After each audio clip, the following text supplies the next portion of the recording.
র্যাবের একটা ব্যাটালিয়ন আমাকে প্রোটোকল দিয়ে নিয়ে আসছে, কত লক্ষ মানুষকে ঠেলে লাঠি চার্জ করে রক্তাক্ত করে যে আমাকে আনা লাগছে, এটা বোঝানোর মতো না যদি আপনারা না দেখতে পেতেন। পেকোয়ার ভাইয়েরা, তোমরা আজকে ইতিহাস গড়েছ।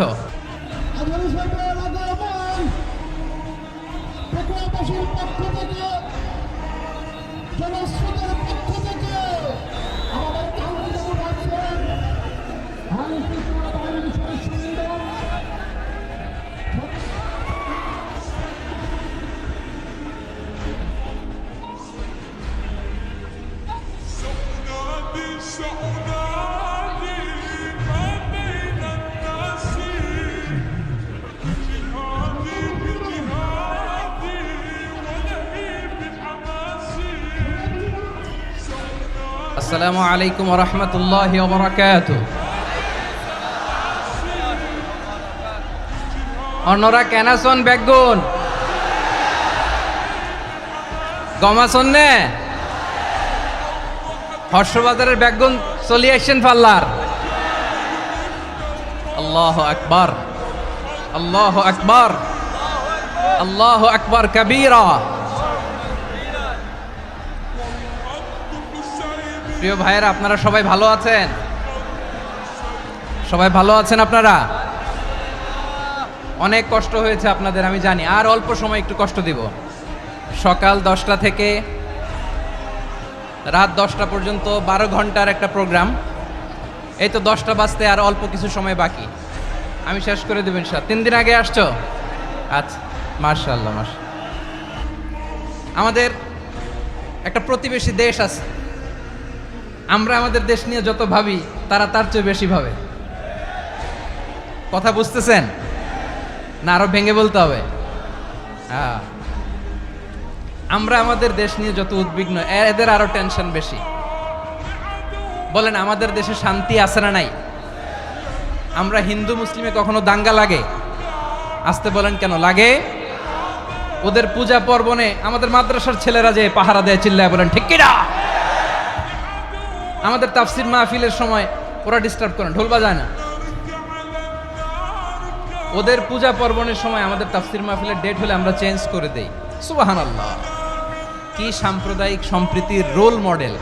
আর ওই বাংলাদেশের ব্যাপারে তারা অনেক ডিসইনফরমেশন ছড়াচ্ছিল। ভারতের অনেকগুলো গণমাধ্যম, আমি জেনারেলাইজ করব না, আমাদের প্রতিবেশী দেশের সব গণমাধ্যমকে আমি দোষ দিতে চাই না। অনেকগুলো গণমাধ্যম তারা ডিসইনফরমেশন শেয়ার করেছে। ডিসইনফরমেশন আর মিস ইনফরমেশনের পার্থক্য আছে। মিস ইনফরমেশন না জেনে ভুল বুঝে একটা মিথ্যা বা ভুল তথ্য ছড়িয়ে দেয়া, এটার ক্ষমা আছে, এটার কি আছে। আর ডিসইনফরমেশন মানে ইচ্ছা করে, প্ল্যান করে, ম্যাপ করে, ছক এঁকে মিথ্যা, গুজব, রটনা সোশ্যাল মিডিয়ায় ছড়ানো, এটার ক্ষমা আছে? আওয়াজ করে বলেন, ক্ষমা আছে? ভারতের কিছু গণমাধ্যম তাই করেছে। আমরা ব্যথিত হয়েছি, আমাদের হৃদয়ে রক্তক্ষরণ হয়েছে।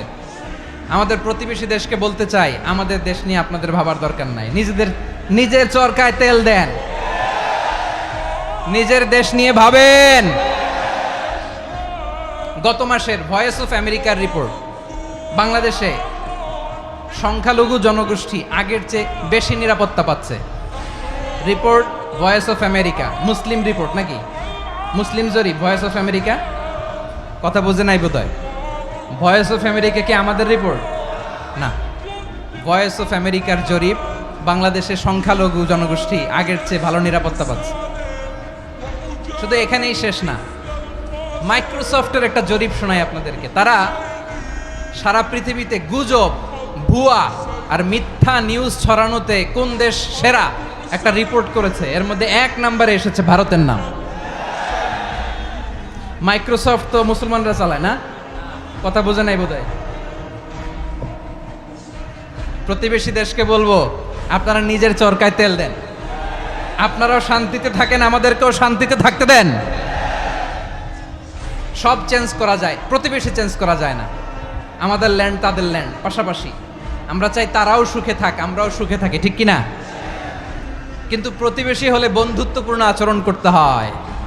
প্রতিবেশী যদি বন্ধু না হয়ে প্রভু হতে চায়, এরকম দানব প্রতিবেশী কেউ চায় না।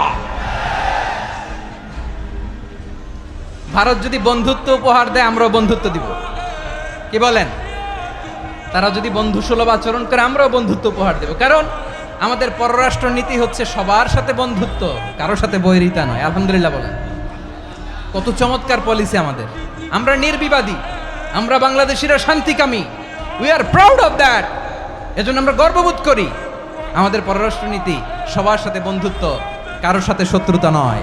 তাই প্রতিবেশী দেশকে বলবো, আমার ভাইয়েরা, আপনারাও আমাদের ভাই, বন্ধুত্ব দিলে বন্ধুত্ব পাবেন।